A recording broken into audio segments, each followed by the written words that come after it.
Hello, this is Coach Tim Campsell, and I'm your host for Self-Made is a Myth, Make a Difference Together show, where we're interviewing successful business owners and hearing about their stories of the journey to building their business.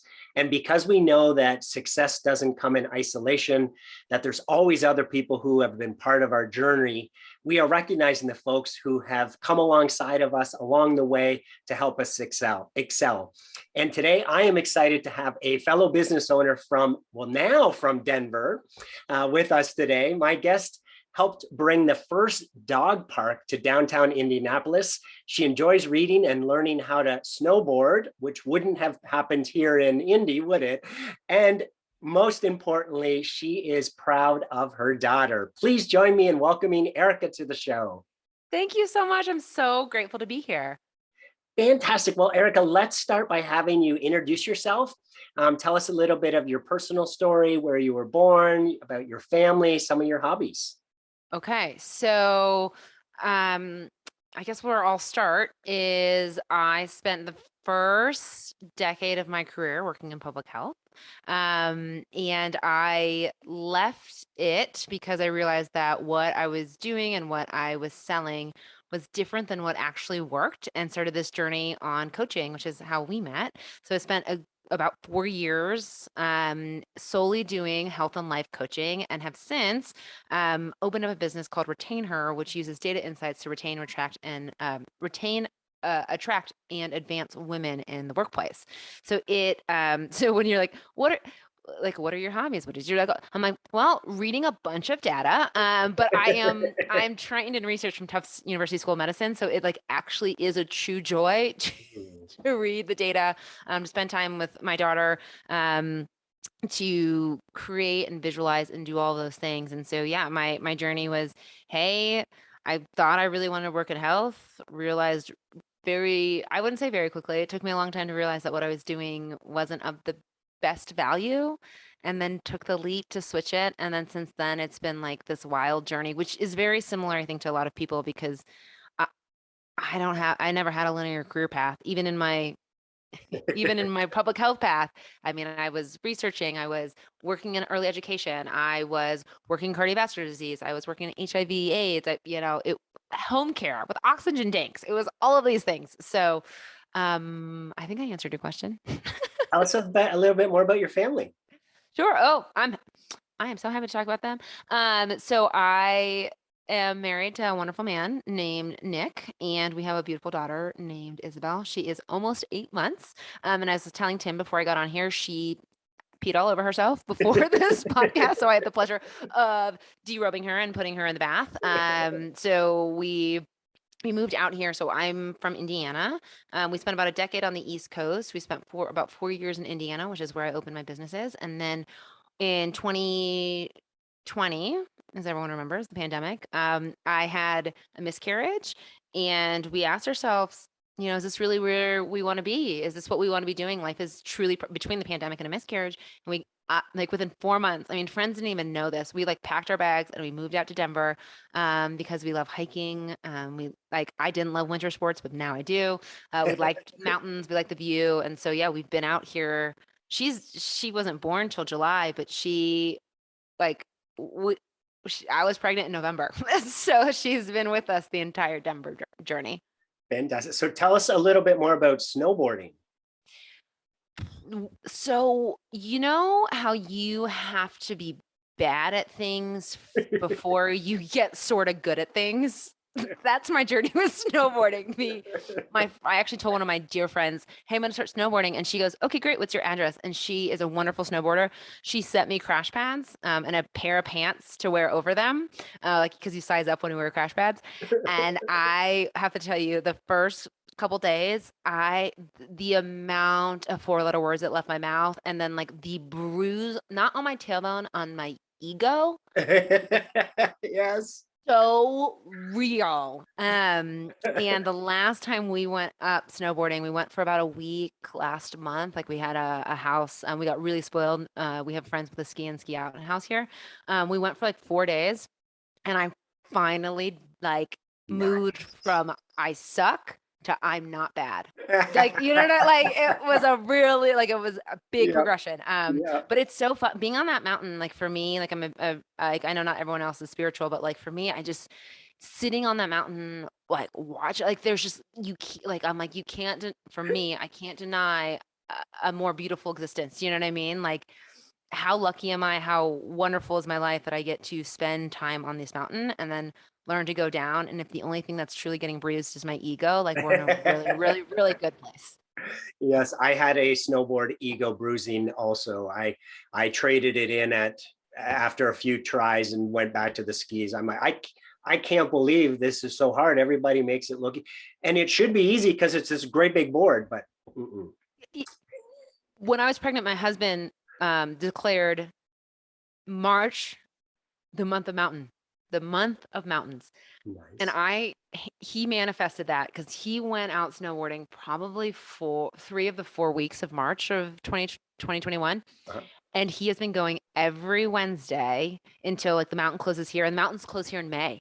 Oh, wow. So he went through May, and then as soon as they opened up in November, he's been out every Wednesday. So I'm like trying to catch up, and he wants my little one to snowboard as soon as she can walk. I have no doubt that will actually happen. So like, instead of being the mom at the bottom of the mountain with a fanny pack, which totally fine to be that mom, but I was like, let me see if I can be like fun snowboarding mom first, and if not, I'll be fun mom with drink in hand at the at the bottom of the mountain. So yeah. I love it. So tell us, Erica, is there a funny story that your family likes to tell about you that you'd be willing to share with us? You can't see me shaking my head. Maybe you can. Yes. I can see you. Yes. So we were just talking about this recently.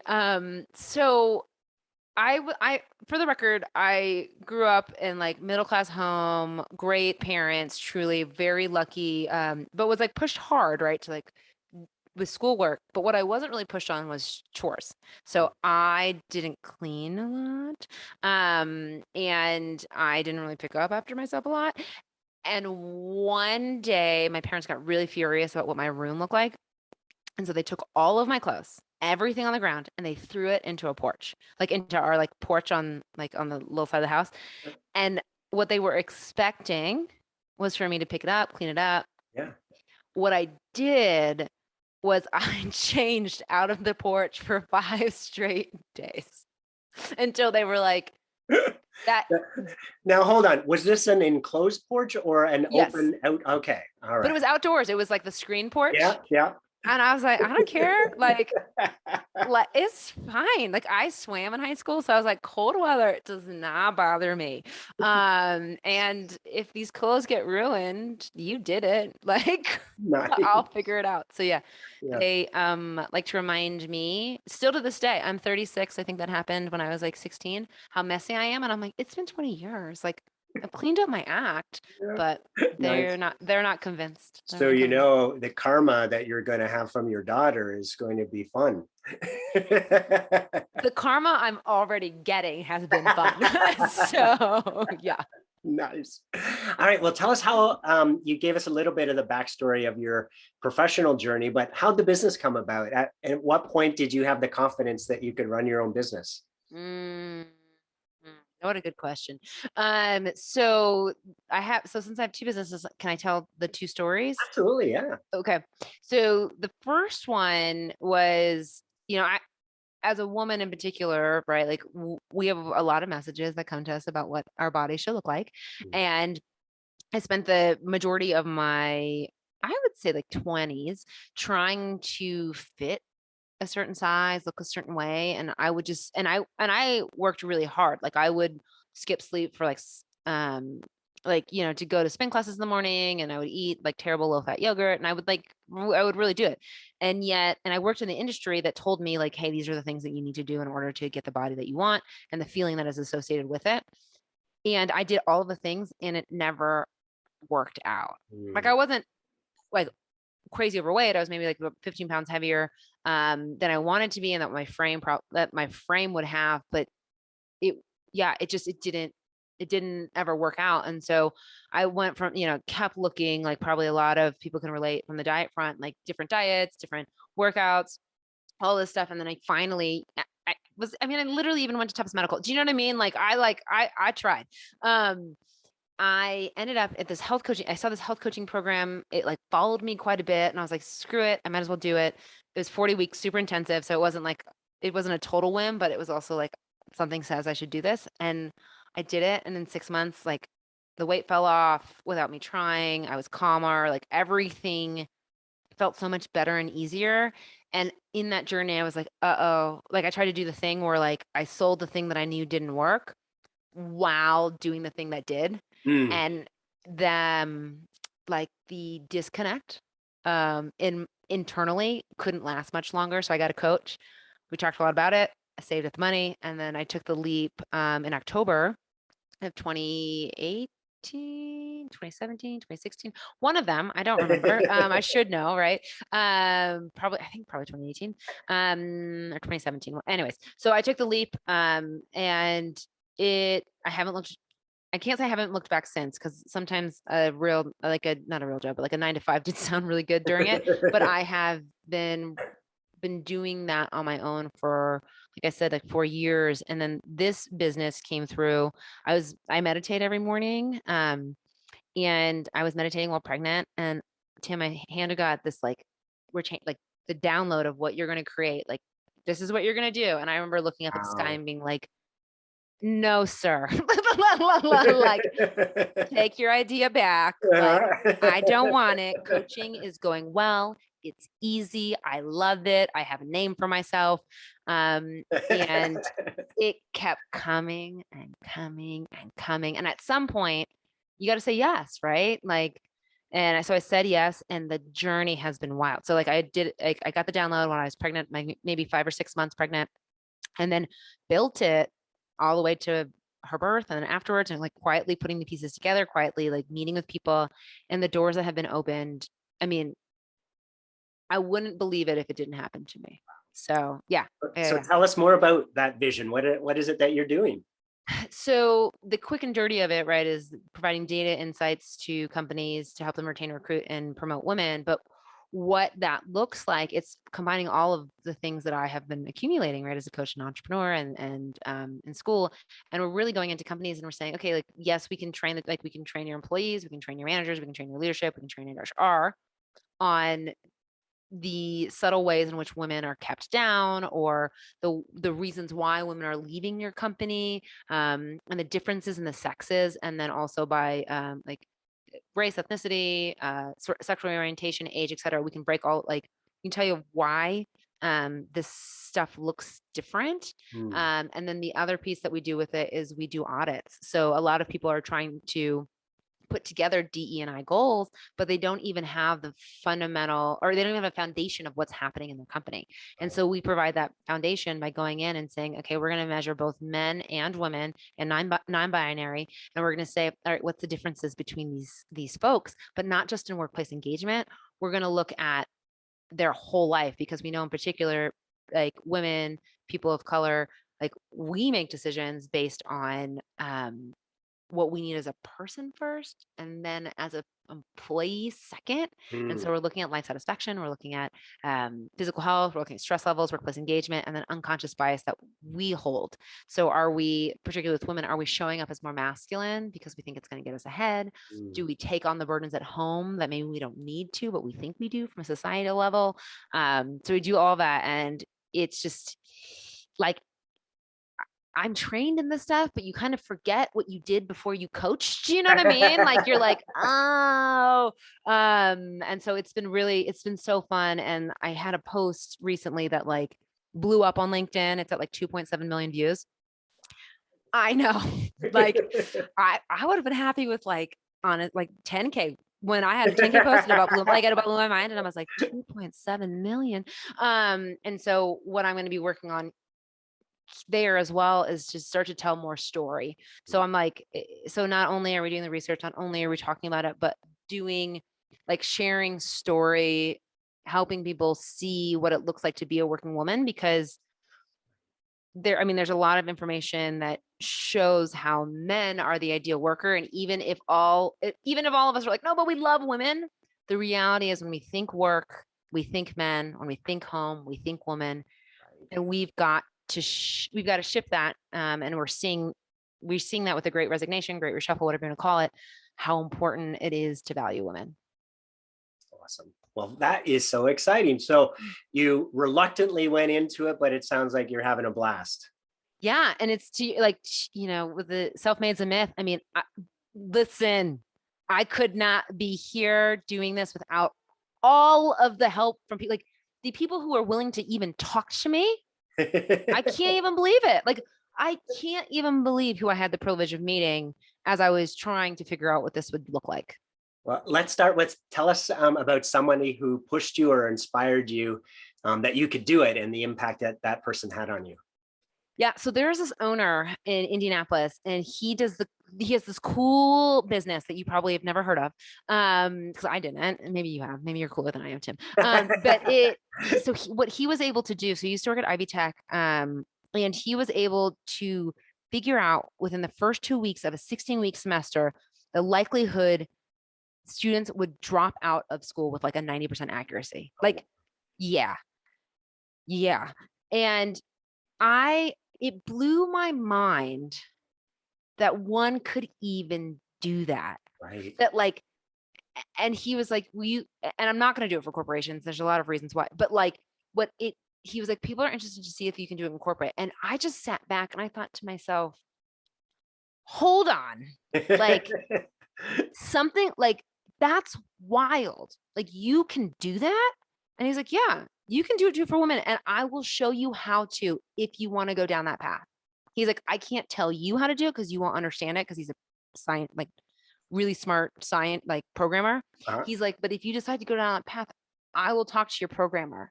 And I just thought to myself, okay, someone believes in me.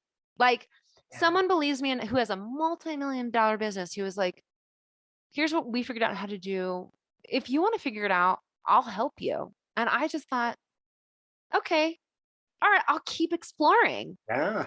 Because this man is willing to just hop on a call casually, talk with me about it, introduce me to investors if I need it, and talk with a programmer should I decide to hire them. And I was like, all right, we're on to something. We got to keep going. That is cool. What's the person's name?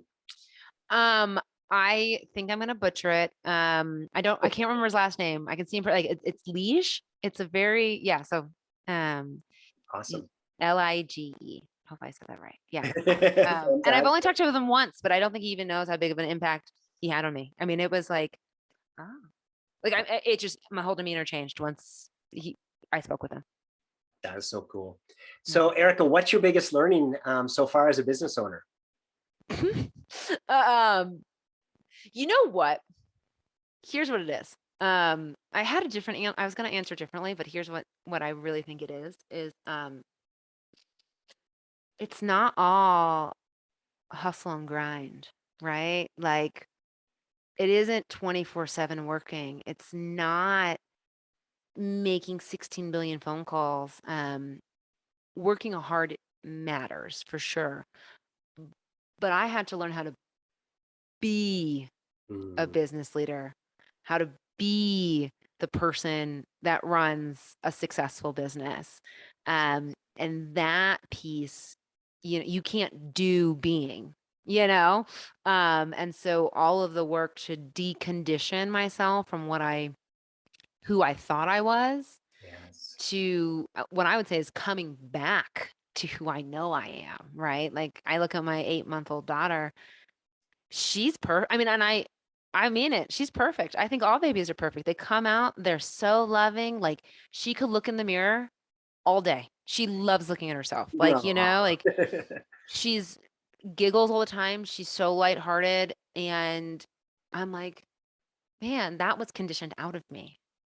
Like, just like being sure the world, the universe, God, or whatever, like, has your back. I'm like, shoot.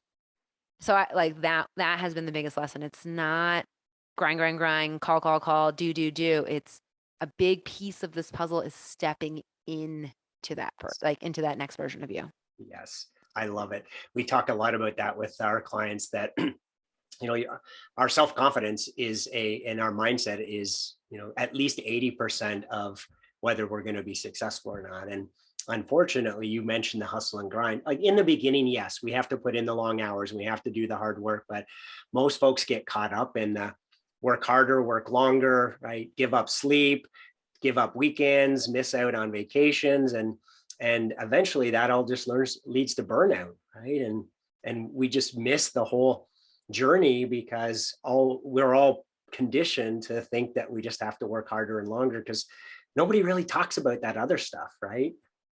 Yeah. And I think too, like we got into entrepreneurship to own our schedule. And yet, what's the joke? We traded a 9 to 5 for 24/7. Yes. And I really did. My husband, for a while, like we laugh. It's funny, but it's like not funny. Or like he would go out and his friends really didn't believe I existed. Because for like 3, 4, or 5 months, I just never went out. Yeah. And I do think that I always like when people are like, no, like you can't just be like, you can just be, but like I feel like for everyone, there's that year of just like digging in, like at least a year, because it's self-development and self-growth. It's not necessarily hustle, hustle, hustle. It's Yeah. the impact on you as a person and who you have to be and that reflection. That first year is tough because you're learning it all through your actions instead of stepping back and saying like, what the heck's going on in my mind? Yes. But it is, that I shifted that. I've been very intentional the past 6 months, and my world has truly changed. I have been doing the work on my mindset for like from the get-go when it came to health, but really stepping into it and owning it and doing the things that we all know to do, but like never seem to have the time for. Yep. Life change, Yep. changed my life. I share this little formula. If we said that that B times do equals what you want to have out of life, right? If we focus all of our energy on doing, so let's say in the beginning it's 1 times 1 equals 1, and we get really good at doing, so it's 1 times 10 equals 10.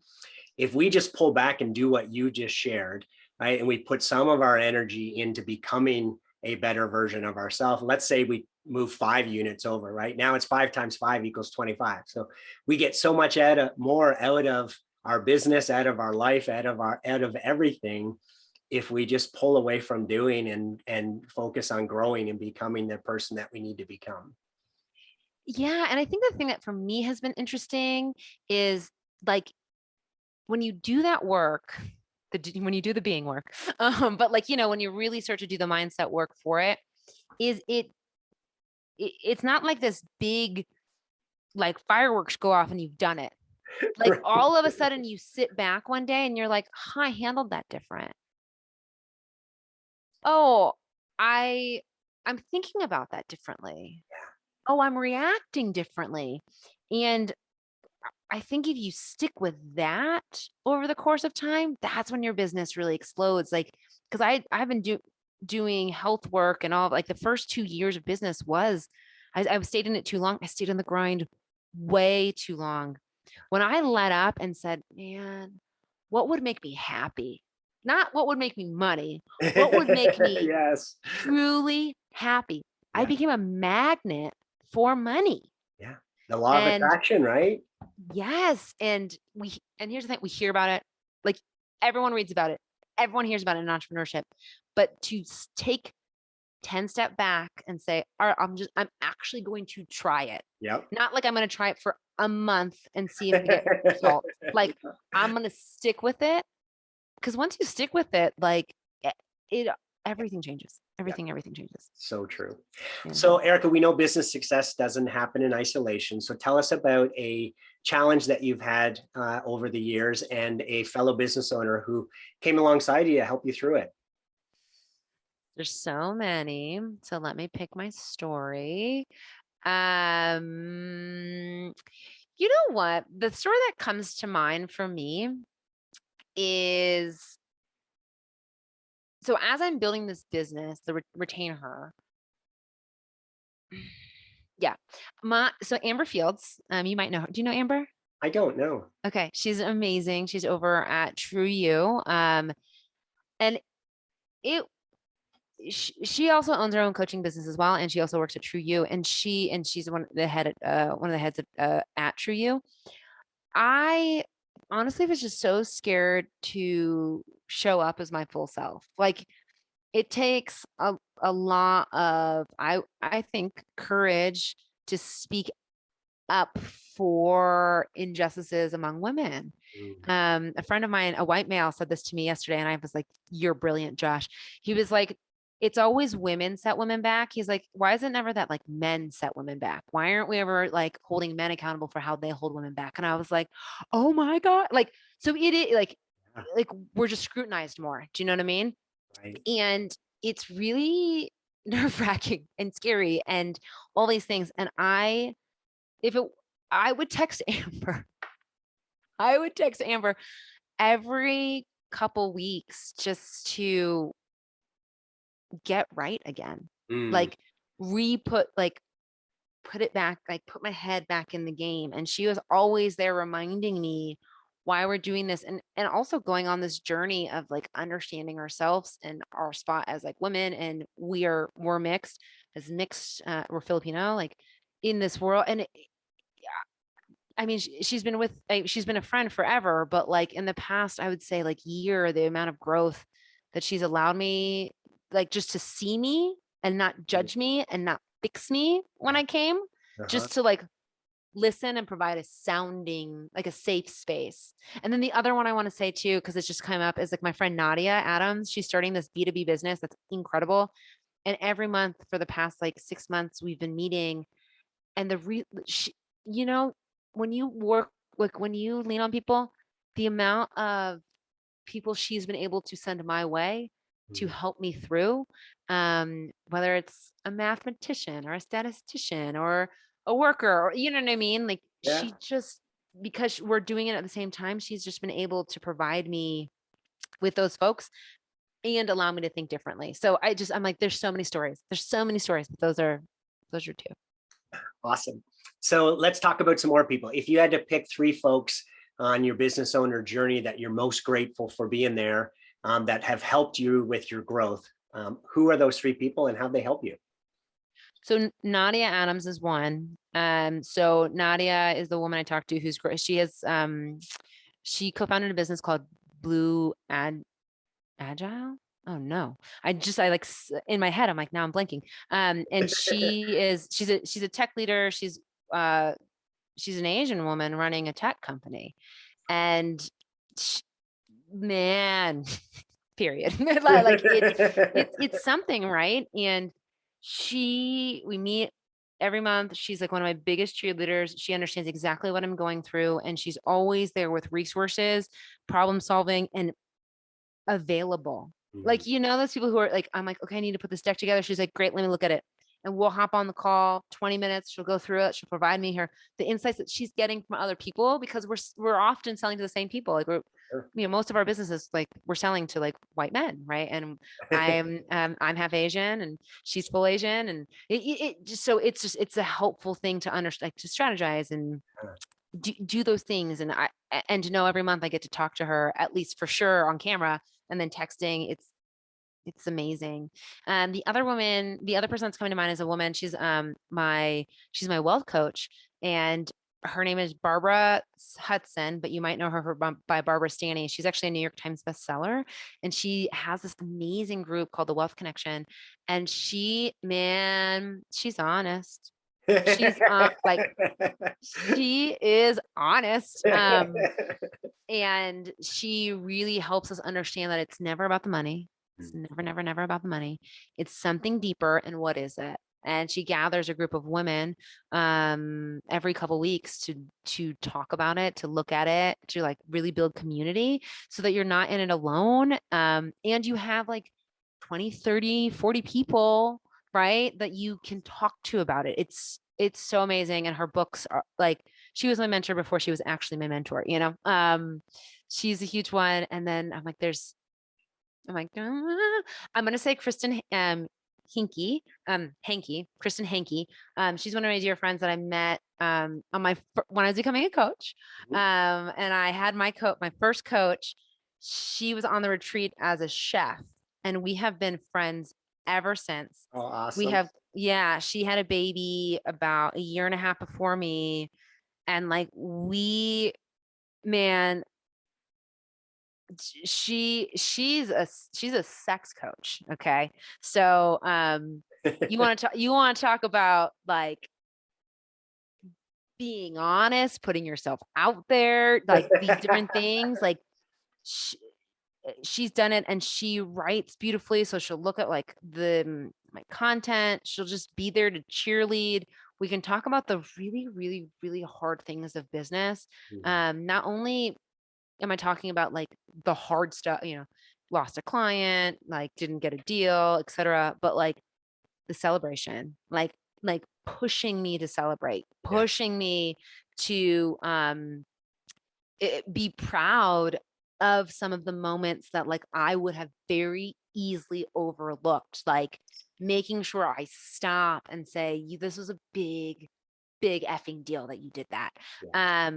And yeah, we have known like since the coaching journey together, like we've been at it for years together. And like if like her and then another friend of mine, Jillian Bullion, say, like we have the same relationships. It's like I can't I can't imagine keeping all of this inside. Mm. And those two women in particular let me say all of the things out loud, the good, the great, the ugly, right? Like instead of just sitting in the muck and staying stuck, like because it's such a safe space to be vulnerable.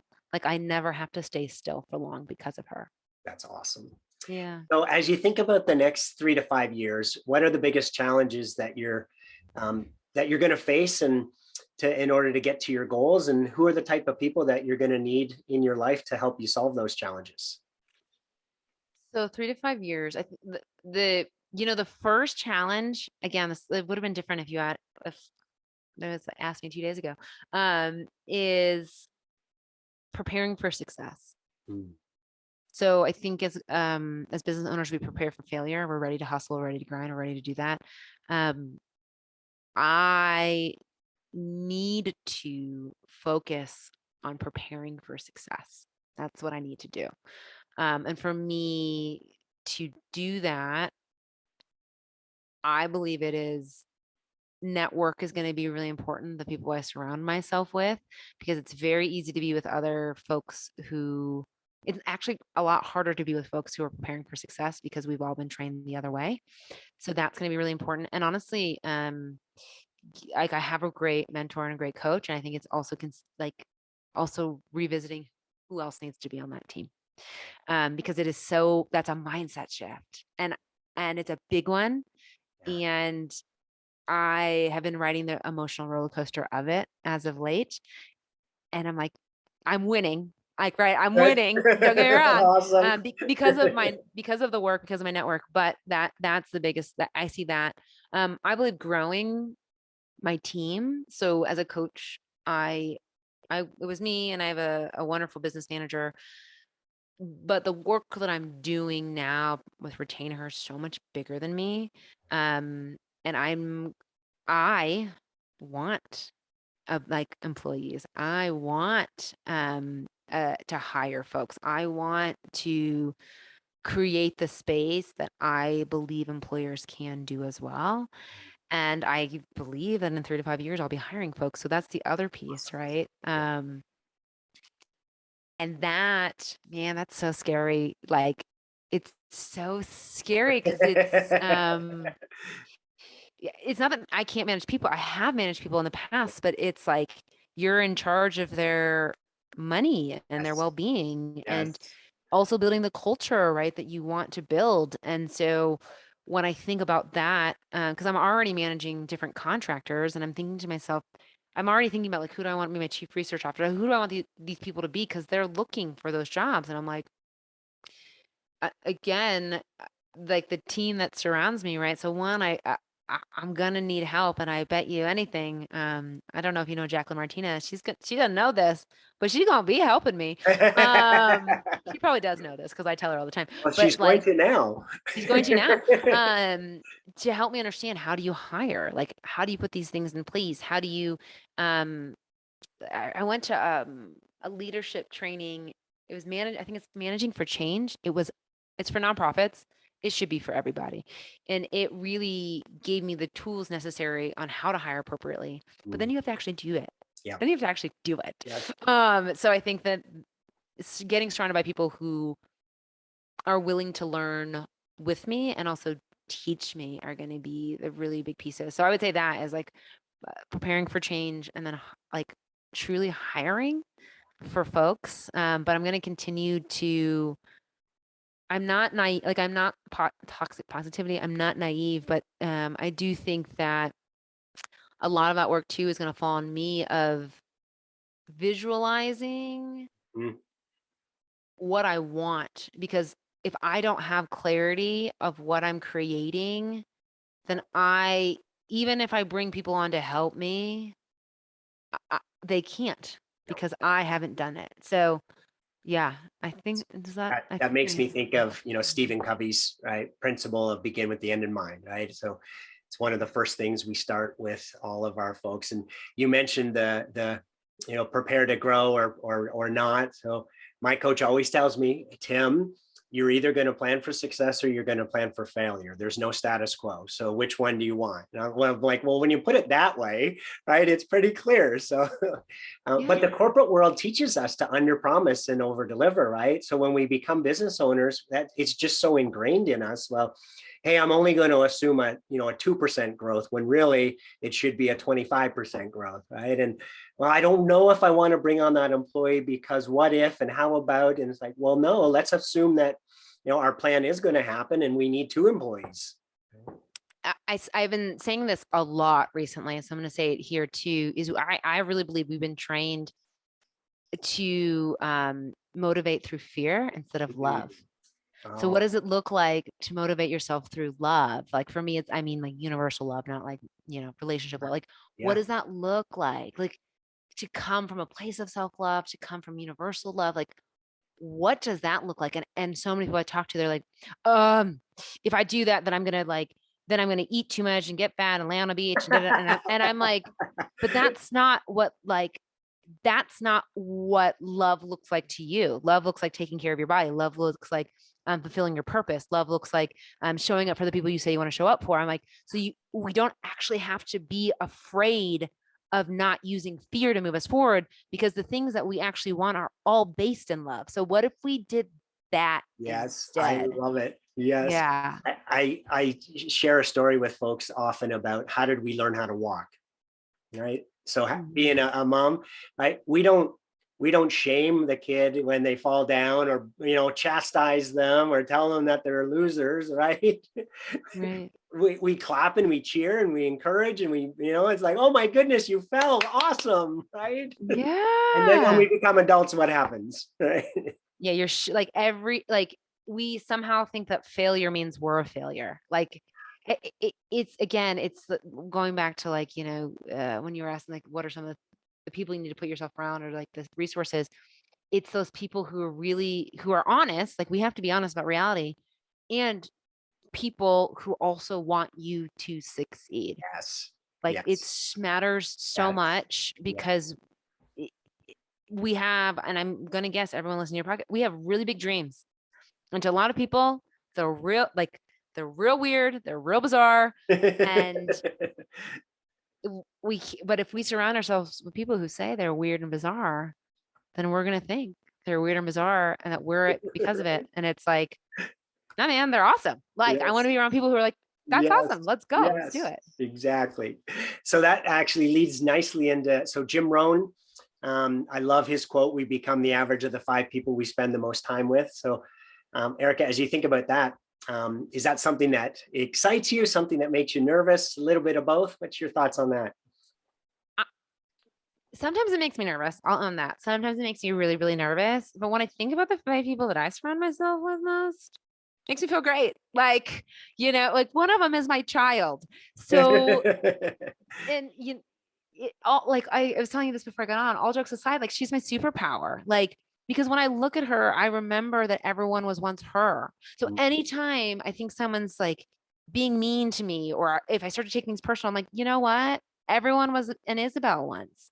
Everyone was this like beautiful beam of love and light. And, you know, they lost their path a little bit. I have too. So if they're being mean, that's not who they are, but it's what they're expressing. And it has allowed me, do you know what I mean? Like to show up without feeling like the world is attacking me. And she's full of love. She's full of joy. Like she's always smiling, except for when she's really tired or, she peed on herself. Which fair, like we've all been there. Yeah. And hungry again. I get that. So I love it. And a husband and a couple of my, the friends that I mentioned, those are the people I talk with and see most of the day. And they're pretty freaking great. So I feel okay about that quote. So final question here. If something catastrophic happened in the business, who's the first person you'd call and what would that conversation be? You know what I want? I want to be like, I call my husband, but if I'm being honest, I'd probably call my brother or my dad. Because I wouldn't need someone to problem solve. I would just need someone to listen. Because that's something, and it's not it's like when it happened, what did you do? Right? Like when it happened, what did you do? Yeah. And I called my brother and I called my dad and was like, here's what happened. This kind of sucks. Yeah. And I just needed a really safe space to acknowledge it and not have anyone tell me what to do. Yeah. Just listen, because this is my belief, is that if a catastrophe happened in my business, it needed to happen because I wasn't listening to any of the whispers that got up to that point. Right. And so that means that I still have the solution in me if I'm willing to listen I love to the it. whispers that will get me out of it, Love it. So Erica, you've been blessed with some incredible people who have helped you along the way. If they were all on the show here today, what would you want to say to them? First, I was like, as you asked that, I was like, I would just cry. I think all I would do is cry for the first 5 minutes. And the thing I would say is, I love you. Thank you. And I love you.